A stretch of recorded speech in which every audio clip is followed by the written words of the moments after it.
So, another day, another vlog mga ate. Dahil natakam ako sa broccoli, saute, and garlic with oyster sauce. Ayan, bumili ako. Gusto ko yun ng hapunan ko. So, ayan, ikot-ikot na ako dyan. Hindi ko na vlog yung una kong pagbili ng mga pagkain ng mga anak ko, yung ganyan. Kasi nga, nandun ako sa dulo. Nauna ako dun sa dulo, nakalimutan ko mag-video doon. Kumuha na ako ng tissue, mga etc. Tapos kung ano pa yung mga dapat kong i-add. Kasi parang paubos na ako ng toyo at suka. So, kumuha na rin ako.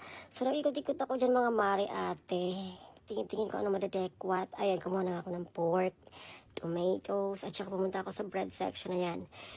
Tapos sabi na ako, Pinoy Tasty Bread, 44 pesos lang siya. So, mura.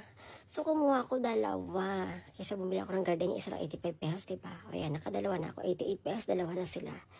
So, pagkuha ko nga dyan, mga ate, kuya.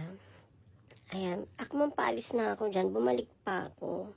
Kasi nakita ko yung staff na bilat. Ayan.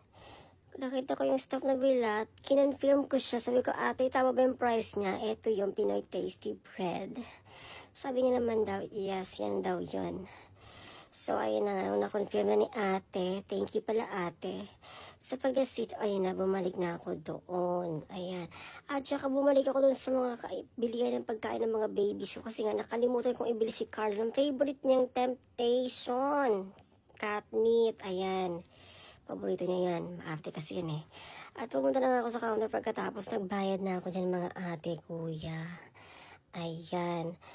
Tapos inassist na ako dyan ni kuya. Tinulungan ako sa mga pinamili ko. Mga add-ons ko sa mga, alam niyo, sa kusina. Mga kailangan sili. Paborito ko yan. Ayan, mga gulay-gulay na konti. Tinulungan na ako ni kuya dyan magkeme-keme. Baro. At ito na nga yung karugtong ng vlog ko kanina mga ate. Nakakaloka. Si kuya sa parking lot kanina, sana okay lang siya. Ubo siya ng ubo. Parang tinatawag na siya ng Saint Peter. Charing. At ito na nga Haggard. Nakakaloka magbit-bit na ito. Lumalaki braso ko sa mga ganyan drama. Nagmamadali na ako sa part na yun kasi gabi na. Past 7 na dyan. Magluto pa ako ng hapunan. At saka pagdating ko ng bahay, ayan na nag-reformat na ako ng computer ko kasi masyado siyang nagkaroon ng parang lag dahil ang dami ng nakasave na ano sa Excel sa trabaho ko. So, nireformat ko siya tapos dinownload ko ulit yung mga, in-install ko yung mga application na kailangan ko related sa trabaho ko dahil. So, ayan, easy lang ang lola nyo. Pindot-pindot, pa-eme-eme, ganyan. Tapos mamaya pagkatapos ko dito nagluto na nga ako ng hapunan ko. Ayan. Hindi na ako nagsaing ng rice kasi nagsaing naman ako ng rice kaninang umaga. Around mga 3 a.m. in the morning yon.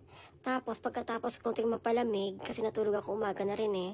Nilagay ko sa freezer yung rice na tira. So ang lulutuin ko na lang is yung gusto ko, natatakam kasi ako sa broccoli sa oyster sauce na may garlic.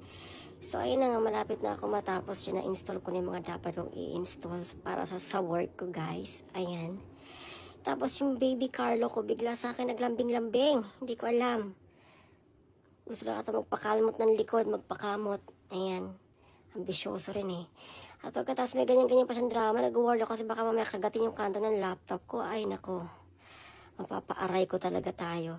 So, ayan na nga guys. Share ko lang mga eksena ko ngayong araw na to. Kasi maulan, makulimlim. Nakakatamad na araw sa totoo lang. Ayun lang. Thank you guys.